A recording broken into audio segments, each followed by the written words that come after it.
KKR versus Rajasthan Royals. Match number 28। देखो match बिल्कुल unexpected था। ऐसा लग ही नहीं रहा था कि ऐसा कुछ तो कि होने वाला भी है, क्योंकि राजस्थान रॉयल्स के देखो सभी फॉर्म में थे और इधर केकेआर के जो प्लेयर थे वो देखो कोई भी फॉर्म में नहीं था। लेकिन इसके बावजूद भी केकेआर कल जीत गई। उसका मेन रीजन क्या था? उसका मेन रीजन था कि वरुण चक्रवर्ती का देखो फॉर्म में आना, ठीक है, सुनील नायर की अच्छी बॉलिंग कराना। तो ये सारी चीजें इनकी देखो अच्छे की मतलब उसमें चली गई। लेकिन राजस्थान रॉयल्स की तरफ की प्रॉब्लम क्या हुई? राजस्थान की तरफ से प्रॉब्लम ये हुई कि ये लोग अपने पूरे बैटिंग में टॉप ऑर्डर पर ही से पूरा विश्वास इनको, और टॉप ऑर्डर के ही भरोसे बैठे थे ये लोग। अब वो क्या था कि मतलब कि देखो स्टार्टिंग में ले लो तो वैभव सूर्यवंशी, यशस्वी जायसवाल और ध्रुव जुरैल। ये तीन ही प्लेयर के ऊपर ये लोग पूरा विश्वास करके चल रहे थे अभी तक, और यही तीनों प्लेयर अभी तक चल भी रहे थे और मैच जीत रही थी। ठीक है, क्योंकि देखो ये तीनों लोग मतलब खतरनाक बैटर हैं और जब भी खेलते हैं तो अच्छे स्टाइल से खेलते हैं। तो कल खेले मतलब कि यशस्वी जायसवाल हो गए, वैभव सूर्यवंशी हो गए, ये लोग तो कि अच्छा स्टार्ट दिए। ठीक है, वो वैभव सूर्यवंशी की बात करते हैं तो 46 रन मारा, और जायसवाल की बात करते हैं तो 39 रन मारा। लेकिन उसके बाद जैसे कि ये लोग दोनों आउट हुए, इसके बाद इनके टीम का कोई एक भी प्लेयर नहीं चला सही से कि कोई मतलब जिम्मेदारी ले ले और बाद में अपना मैच जिता के चला जाए। फिर चाहे बात कर लो ध्रुव जुरैल की, ठीक है, ध्रुव जुरैल देखो अभी जल्दी आउट हो गए। लेकिन हाँ, बार ये बात थी कि ध्रुव जुरैल ने देखो स्टंपिंग अच्छी की थी, वो कैमरन ग्रीन वाली। तो उसके लिए चलो वो ध्रुव जुरैल को हम लोग माफ कर देते हैं, ठीक है, क्योंकि उन्होंने कप्तानी मतलब कि वो कीपिंग अच्छी की थी। फिर इसके बाद हम लोग बात करते हैं कैप्टन रियान पराग की। रियान पराग का देखो इस समय ये फॉर्म बिल्कुल खराब चल रहा है इस सीजन में, बिल्कुल रन नहीं मार रहे। वो जैसे कि कैप्टन है तो देखो इनको थोड़ा फॉर्म में आना जरूरी है, और इनके बैट से रन बनना भी जरूरी है, क्योंकि अगर कैप्टन ही नहीं सही चलेगा तो पूरी टीम को हौसला नहीं मिलेगा। ठीक। और जैसा मैंने आपको कल भी पिछली वीडियो में बताया था कि क्या के यार उनको रोक पाएगी, मतलब कि राजस्थान रॉयल्स अपना पिछला मैच देखो हार के आई थी, तो उनका थोड़ा सा मोरल जो है वो डाउन था। तो केकेआर ने शायद उसी पे काम किया और फिर देखो बॉलिंग भी अच्छी कराई।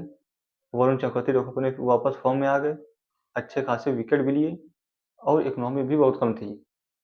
तो ये मेरे हिसाब से मेन मुद्दा था कि कहाँ पे ये लोग का प्रॉब्लम हो गई राजस्थान रॉयल्स की, और कहाँ मतलब केकेआर कहाँ पे आगे हो गया। लेकिन स्टार्टिंग में हम लोग बात करें, ठीक है, तो हमारे स्टार्टिंग के तीन प्लेयर अगर न चले तो कोई मतलब कि चलेगा नहीं। फिर सिमरन हेटमायर, ठीक है, फरेरा हो गए। जडेजा की बात अलग है, क्योंकि जडेजा देखो उनको इतना मौका मिल नहीं रहा है। पिछले मैच देखो मिला था तो अच्छे रन बनाए थे, ठीक है, अब इस दो ही मैच इनको मौका मिला तो एक में अच्छे रन आए, एक में तो रन नहीं आए, तो वो 50-50 का एवरेज हो गया। तो भी बात होता है कि थोड़ी सी अलग है। और वैसे भी जडेजा को देखो अच्छा प्लेयर है, ठीक है, अच्छा राउंडर है। फिर इसके बाद बात करते हैं जोफ्रा आर्चर, रवि बिश्नोई, ये तो सब लोग देखो बॉलर पे आ गए। तो इनकी भी बात हम लोग नहीं करेंगे, क्योंकि ये बॉलर है तो यार ये लोग क्या ही करेंगे जब बैटर नहीं चल रहा है, तो बॉलर अकेले क्या कर लेगा। फिर हम लोग बात करते हैं किसकी तरफ से, केकेआर की बैटिंग लाइनअप की तरफ से। ठीक है, तो केकेआर की बैटिंग लाइनअप में क्या है? केकेआर की बैटिंग लाइनअप की तरफ से देखो स्टार्टिंग में लोग ले लेते कोई नहीं चला। फिर देखो टीम सैफर देखो जीरो में आउट हो गया पहली गेंद में, ठीक है, अजिंक्य राणे भी देखो जीरो जीरो में आउट हो गए। ठीक है, जो हमारे स्टार्टिंग ओपनर थे तो वही जीरो पे आउट हो गए। तो वहां से प्रेशर बना, और वहां पे लग रहा था, क्या लग रहा था कि राजस्थान रॉयल्स तो आराम से तो कि अपना जो स्कोर है बिल्कुल डिफेंड कर लेगी आराम से, कोई उनको प्रॉब्लम होगी नहीं। लेकिन फिर इसके बाद अंकित रघुवंशी, वो देखो लग रहा था कि टेस्ट खेल रहे हैं, 19 गेंद में 10 रन मारा, तो बड़ा खतरनाक एक्सपीरियंस है। ठीक है, फिर इसका कैमरन ग्रीन, कैमरन ग्रीन ही थोड़ा अच्छे फॉर्म में दिखे, जो पिछला फॉर्म अपना लेके आ रहे थे वही फॉर्म लेके आए। ठीक है, लेकिन बात क्या हुई?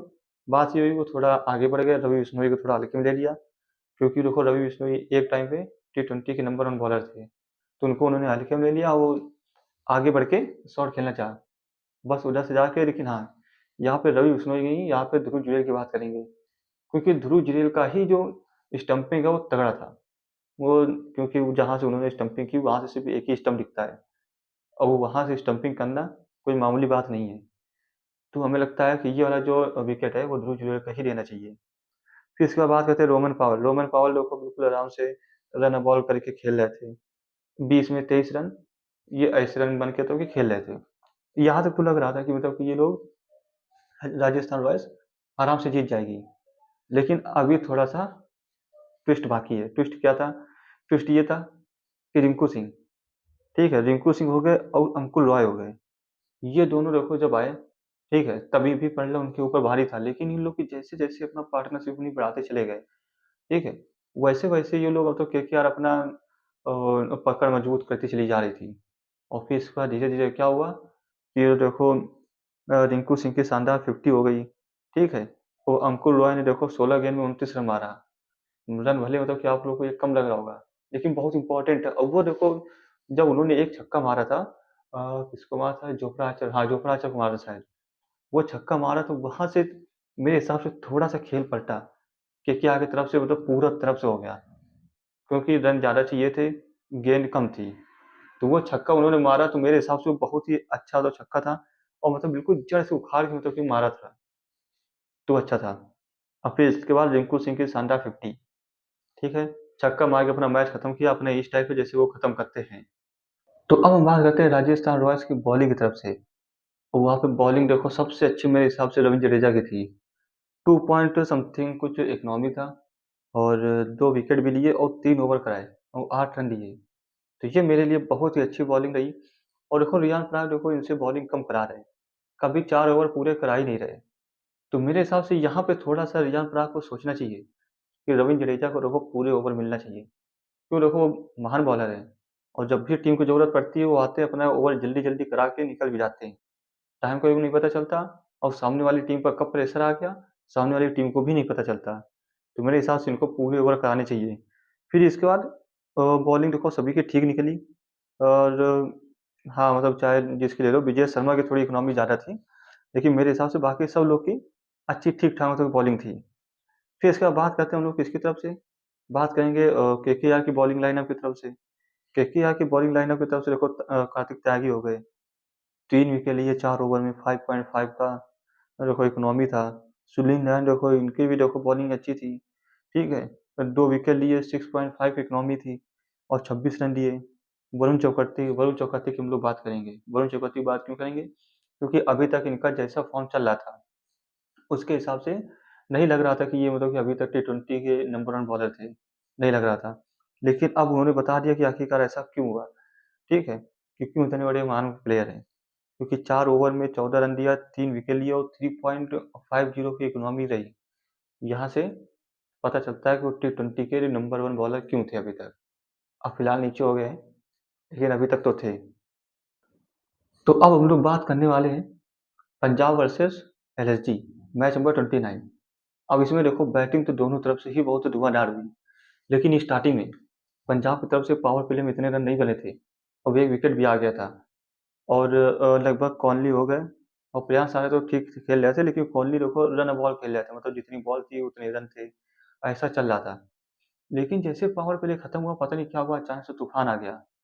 और तूफान ऐसा आया कि देखो एक ने देखो मारा 93 रन और एक ने मारा 87 रन। तो प्रयास आर्य ने मारा 93 रन और कॉनली मारा 87 रन। और ये पता ही नहीं चला कि कब ये लोग इतने रन बना के चले गए। फिर इसके बाद लेकिन जैसे ये लोग आउट हुए, तो फिर मुझे फिर से लगा कि वही हाल होने वाला है जो पिछले 3-4 दिन से हो रहा है, कि जैसे कि मतलब कि 15 ओवर तक तो सभी बल्लेबाजी अच्छी कर रहे हैं, जैसे कि 15 ओवर आ रहे हैं, उसके बाद फिर सभी लोग अपनी बैटिंग जो है वो थोड़ा कम मतलब सही कर पा रहे थे। तो लेकिन ऐसा नहीं हुआ। स्टार्टिंग तो मुझे लगा, क्योंकि शायद 15-16 ओवर में रन कम आए थे, ठीक है? फिर इसके बाद लेकिन 17 ओवर से जैसे ही आपने देखो ये श्रेयस अय्यर आउट हुए, इसके बाद मार्कस स्टोइनिस और निहाल वडेरा ये दोनों आके ताबड़तोड़ देखो खेलना स्टार्ट किए, ठीक है? तो उन्होंने बताया कि क्यों उनकी जो बैटिंग लाइनअप है सबसे बेस्ट है इस साल, इस सीज़न में, आईपीएल में, उन्होंने बताया।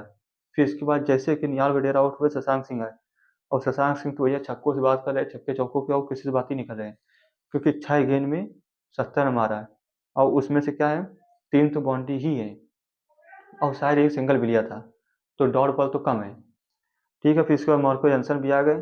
तो मार्को जॉनसन की देखो सिर्फ एक ही गेम खेला, तो उनकी हम लोग बात नहीं करेंगे। लेकिन बैटिंग लाइनअप देखो सबकी इस समय सबसे बेस्ट बैटिंग लाइनअप इन्हीं की है, वो आरसीबी की है। जब इनका वो आरसीबी का मैच होगा तब पता चलेगा कि सबसे बेस्ट बेस्ट टीम कौन है और किसकी सबसे अच्छी बैटिंग लाइनअप है। वो तो जब आमने-सामने होंगे दोनों टीम, जब पता चलेगा। फिर इसके बाद बात करते हैं हम लोग किसकी, लखनऊ की बॉलिंग की तरफ से। स्टार्टिंग में तो मोहम्मद शमी ने तो बढ़िया पहले ओवर में ही विकेट निकाल दिया था। लेकिन इसके बाद पता नहीं क्या हुआ, ऐसा तूफान आया कि 56 रन खा गए 4 ओवर में। मतलब 3 ओवर में मान लो कितने रन खा गए, क्योंकि पहला ओवर इनका बहुत ही अच्छा गया था, शायद कितने रन, 2 रन आए थे शायद, 2 रन आए थे शायद, ऐसा कुछ था, 2 रन या 3 रन ऐसे कुछ आए थे, फिर इतना ध्यान नहीं है। हाँ, तो ऐसा कुछ था। लेकिन इसके बाद कॉनली हो गए, श्रेयांस अय्यर हो गए, इतनी बुरी मार मारा कि इन्होंने 56 रन दे दिए और 14 की इकनॉमी रेट है। और इस सीज़न को आपको पता ही होगा कि मोहम्मद शमी का इकनॉमी सबसे कम है, और सबसे बेस्ट इकनॉमी इन्हीं की है। फिर मोहसिन खान की बात करते हैं। मोहसिन खान भी देखो स्टार्टिंग के 2 ओवर अच्छे कराए, लेकिन मेरे हिसाब से लगातार 3 ओवर कराने से थोड़ा-सा डिसबैलेंस हो गया। वहाँ से फिर ये भी मार खा गए। फिर इसके बाद प्रिंस यादव देखो इस समय सबसे अच्छी देखो बॉलिंग परफॉर्मेंस दे रहे हैं। पूरी ओवरऑल टीम के हिसाब से मैं बता रहा हूँ, सिर्फ एक टीम के हिसाब से बता रहा हूँ, पूरा ओवरऑल जो टीम है आईपीएल में, जो 10 टीम है, सबसे अच्छी मेरे हिसाब से बॉलिंग इन्हीं की चल रही है। देखो सब लोग इतना मार खा रहे हैं आसपास, कोई देखो एडम मार्कर देखो 32 रन खा गए एक ओवर में। सिद्धार्थ का देखो इकोनॉमी रेट कितना है, 11 का है। आवेश खान का 15 का, आयुष बडोनी का 14 का है।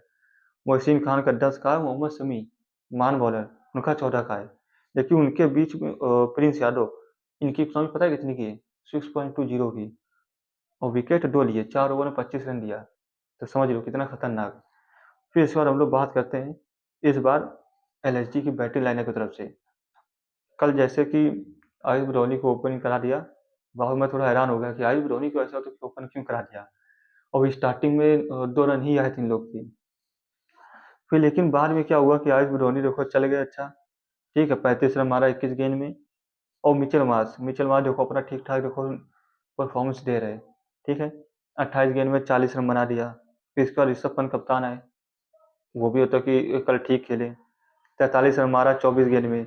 निकोलस पूरन 9 गेंद में 9 रन, ठीक है। निकोलस पूरन का भी फॉर्म देखो स्टार्टिंग से खराब ही चल रहा है, क्योंकि बीच में जिनका जिनका फॉर्म खराब चला है, तो बीच में थोड़ा सा तो देखो कोई ना कोई तो चल ही जा रहा है। लेकिन ये देखो ये भी मैच नहीं चल रहे। फिर एडन मार्करम कल देखो बहुत नीचे आए, और उन्होंने 22 गेंद में 42 रन मारा, लगभग 200 की स्ट्राइक रेट है, तो इन्होंने भी अच्छा किया। मुकुल चौधरी 17 गेंद में 21 रन, हिम्मत सिंह 1 गेंद में 1 रन। तो मतलब ये सभी लोग कल ठीक ठाक खेले, और इनका देखो कितना 200 रन तक पहुंचा दिया था। और अगर यही एलएसजी के बॉलर थोड़ा सा रन कम देते या 200 रन के आसपास भी पहुंचा देते, तो शायद कल एलएसजी जीत जाती, और जो पंजाब किंग्स का जो विजय रथ था उसको रोक सकती थी। तो अब हम लोग बात करते हैं आज के मैच की। Match number 30 Gujarat versus Mumbai, जो कि शाम को होने वाला है। अब इसमें देखो हम लोग को देखने की बात क्या है कि गुजरात टाइटन अपनी क्या जो उनके टॉप ऑर्डर हैं, ये भी देखो अपने टॉप ऑर्डर के ही भरोसे बैठे हैं, क्योंकि इनका मिडल ऑर्डर इनका भी नहीं सही चल रहा है, ठीक है। लेकिन इनको टॉप ऑर्डर पर अपने इतना भरोसा है कि जब भी वो चलते हैं तो मैच अपना एक तरफा जिता के चले आते हैं, ठीक है। फिर हम लोग बात करते हैं किसकी, टॉप ऑर्डर में साई सुदर्शन हो गए, जॉस बटलर, सुमन गिल। ये तीनों देखो लगभग, सुमन गिल तो देखो फॉर्म ही पे चल रहे हैं, साई सुदर्शन थोड़ा कम फॉर्म में चल रहे हैं। और जॉस बटलर की बात अलग है, क्योंकि जॉस बटलर जब फॉर्म में अगर आ गए तो एक तरफा मैच जिता देते हैं। फिर उनका वो पीछे को हट के ऐसे शॉट मारना, फिर चाहे स्वाइप करके मारे चाहे जैसे मारे, उनके बैट से अगर रन आना स्टार्ट हो गए तो फिर स्टार्ट ही रहते हैं, वो रुकता नहीं है जल्दी। फिर इसके बाद हम लोग बात करते हैं इनके मिडिल ऑर्डर की, वाशिंगटन सुंदर हो गए, गिलेन फिलिप्स हो गए, राहुल चौथिया, राशिद खान। ये लोग तो क्या है कि इनकी मतलब बैटिंग थोड़ी कम भी आ रही है, और जब आती भी है तो ये लोग मतलब इतना यूटिलाइज नहीं कर पा रहे, मतलब नहीं रन बना पा रहे। तो यहाँ पे इन लोगों को थोड़ा सोचना पड़ेगा कि पता चले किसी दिन अगर इनका टॉप ऑर्डर नहीं चला, तो इनका मिडल ऑर्डर या लोअर ऑर्डर जो भी है वो पूरा ध्वस्त हो जाएगा। तो वहाँ पे इनको फोकस करना पड़ेगा अपने मिडल ऑर्डर पर। अब इनकी बॉलिंग की बात करते, देखो बॉलिंग तो सभी मस्त कर रहे हैं। अगर प्रसिद्ध कृष्णा को ले लो तो वो पर्पल कैप की लिस्ट में है, ठीक है। मोहम्मद सिराज को ले लो तो सिराज देखो अच्छी बॉलिंग करा रहे हैं, पर्पल कैप में नहीं है लेकिन बॉलिंग अच्छी करा रहे हैं। कगिसो रबाडा है, वो इनका स्लोअर वन देखो कितना गजब होता है इस समय करा रहे हैं, कि शायद इनसे अच्छा तो कोई करा पा रहा होगा, ठीक है। फिर हम लोग बात करते हैं शाहरुख खान है, ये लोग मतलब कि अच्छी मतलब की बात है, तो ये लोग अच्छे तो बिल्कुल परफॉर्म कर रहे हैं, ठीक है। फिर हम लोग बात करते हैं किसकी तरफ से, मुंबई की तरफ से। मुंबई की तरफ से देखो पिछला मैच में क्विंटन डिकॉक ने शतक मारा, ठीक है।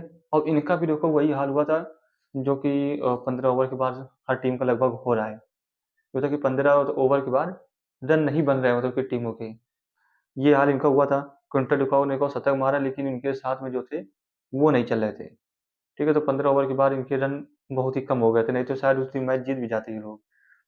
तो क्विंटन डिकॉक ने को शतक मारा, और विराट रिकल्टन देखो ये भी ओपनिंग कर रहे हैं, ये इसमें फॉर्म पे नहीं है, लेकिन पहले मैच में ये रन बनाए थे। लेकिन अब सोचने की बात ये है कि क्विंटन डिकॉक तो देखो अभी रोहित शर्मा के रिप्लेसमेंट में आए थे, ठीक है, रोहित शर्मा तो इंजर्ड हो गए थे, तो उसकी जगह आए थे। लेकिन अब क्या होगा कि अब ये लोग किसको कहाँ पे एडजस्ट करेंगे, ये देखो मैनेजमेंट के ऊपर है। ये अगर मान लीजिए कि अगर रोहित शर्मा फिट है तो खेलने तो आएंगे, और किनको ये बैठाएंगे कि रोहित शर्मा को ओपन करने का मौका मिलेगा, कि मतलब कि उनको बेंच पे बैठने का रहेगा, ये सब उनके मैनेजमेंट का काम है। लेकिन मेरे हिसाब से रोहित शर्मा को बैठाना नहीं चाहिए, क्योंकि भले वो रन न बनाए, लेकिन वो अपने एक्सपीरियंस से, अपने दिमाग से टीम में कुछ ना कुछ सहयोग करते रहते हैं, और अच्छे कप्तान है ही है, वो किसी को शक की बात नहीं है, क्योंकि देखो दो दो चैंपियंस ट्रॉफी, मतलब कि चैंपियंस ट्रॉफी हो गई, चाहे T20 वर्ल्ड कप ले लो, देखो जिता के दिया है, ठीक है। इसके बाद बात करते हैं हम लोग इसके तिलक वर्मा, सूर्यकुमार यादव, ये लोग तो बिल्कुल फॉर्म पे नहीं है, और ये लोग इतना मतलब कि बुरी कंडीशन है इन लोग की कि बिल्कुल रन ही नहीं बना पा रहे। देखो सूर्यकुमार यादव तो देखो जीरो पे ही आउट हो जा रहे हैं, और जो उनके स्ट्रेंथ है वही इसमें इनकी वीकनेस चल रही है, सुपला शॉट। तिलक वर्मा ये भी बिल्कुल फॉर्म पे नहीं है। सरफन रदरफोर्ड, हाँ ठीक है, ये रदरफोर्ड है, ये देखो फॉर्म पे है, लेकिन पिछले मैच में इनको इतना मौका नहीं मिला। इनके ऊपर हार्दिक पांड्या आ गए थे, और उसी पे हम लोग की बात चली थी कि ऐसा तो क्यों हुआ कि हार्दिक पांड्या जल्दी आ गए और रदरफोर्ड लेट आए। यहाँ पे थोड़ा सोचना पड़ेगा। ऐसा नहीं है कि हार्दिक पांड्या कप्तान है तो पूरा इन्हीं के चलना चाहिए, तो फिर देखना चाहिए अपने हिसाब से कैसा क्या होना चाहिए। नमन डी देखो, थोड़ा इनको प्रमोशन मिला था, अच्छे खासे रन मारे थे, ठीक है, क्विंटन डिकॉक के साथ इनकी अच्छी खासी साझेदारी हुई थी। फिर इसके बाद हम लोग बात करते हैं शार्दुल ठाकुर की। बॉलिंग तो अच्छी करा रहे, ठीक है, विकेट ले रहे, ठीक है, साथ उनकी इकोनॉमी बहुत ही ज़्यादा हाई है, और उनकी इकोनॉमी इतनी ज़्यादा हाई है, बता नहीं जा सकता। दीपक चहर, पिछले मैच में देखो पहले ही ओवर में 21 रन खा गए, वहां से ही पूरा मोमेंटम लूज हो गया। तो ये देखना पड़ेगा, क्योंकि इनकी जो स्विंग है, स्विंग करा लेते हैं, लेकिन वो भुवनेश्वर कुमार वाला एक्सपीरियंस नहीं ला पा रहे, जो भुवनेश्वर कुमार करा रहे वो ये नहीं करा पा रहे। जसप्रीत बुमराह, जसप्रीत बुमराह का देखो इसमें डाउनफॉल चल रहा है, और मुझे यही नहीं पता चल रहा है कि देखो इतना महान प्लेयर, इनका भी देखो डाउनफॉल चलता है। क्योंकि अभी तक देखो जब भी किसी भी टीम को, चाहे इंडिया के लिए ले लो, चाहे मुंबई इंडियंस के लिए ले लो, जब भी विकेट की जरूरत होती थी या रन डिफेंड करना होता था, बुमराह की गेंद पकड़ा दो, या तो विकेट ले लेगा या तो रन कम देगा, यही चल रहा था। लेकिन अब पिछली मैच में ऐसा हो गया कि ये फुल प्रेशर में फील कर रहे थे, क्योंकि देखो भाई इनके आसपास का कोई भी प्लेयर नहीं चल रहा है, कोई भी बॉलर नहीं चला, तो अकेला बंदा क्या ही कर लेगा। और फिर यही होता है ना कि जब भाई सामने वाली टीम को लग रहा है कि जब कोई नहीं चल रहा है तो मार लो, तो एक बार बुमराह को भी चलो रिस्क ले लेते हैं, जब रिस्क लेते हैं तो वो भी मार देते हैं। तो यहाँ से उनका डाउनफॉल होता है कि बहुत तगड़ा चल रहा है, और जितना होता है कि गुस्सा पिछले मैच में हुए थे ये, इतना आज तक मैंने इनको देखा नहीं है। ये खुद फ्रस्ट्रेटेड है अपने आप से कि ऐसा सब क्या हो गया। ट्रेंट बोल्ट मेरे हिसाब से शायद फिर से बैठेंगे, ठीक। और फिर बाकी मिचेल सेंटर इनको देखा जाएगा कि ये बॉलिंग कराने आएंगे या नहीं आएंगे, मतलब ये टीम में खेलेंगे कि नहीं खेलेंगे, ये देखने की बात है। और बाकी लेकिन मेरे हिसाब से आज का मैच अच्छा होने वाला है, क्योंकि हार्दिक पांड्या देखो गुजरात की तरफ से कप्तानी कर चुकी है, तो इनको इनकी टीम का थोड़ा सा नॉलेज तो है ही है कि ये लोग टीम कैसा खेलते हैं कैसा नहीं खेलते हैं। तो यहाँ पे शायद हार्दिक पांड्या कुछ स्ट्रेटजी ऐसी बनाए जो कि ये लोग शुभमन गिल को, साइस दसें, जॉर्ज बटलर को इनको रोक सके। अगर इनको रोक दिया तो जो पूरी टीम ध्वस्त हो जाएगी, फिर मुंबई इंडियंस आराम से जीत पाएगी, क्योंकि मुंबई इंडियंस लगातार 4 मैच हारती चली आ रही है। अब इनको भी अपनी हार का स्ट्राइक तोड़ना ही पड़ेगा, किसी भी हाल में अगर मैच में बने रहना है या इस सीजन में बने रहना है।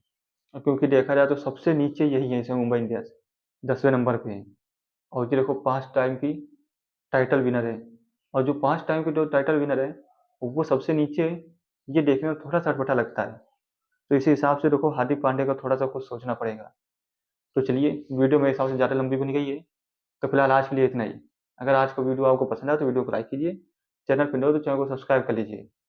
तो चल तो मिलते हैं कल नेक्स्ट वीडियो में, तब तक के लिए जय हिंद।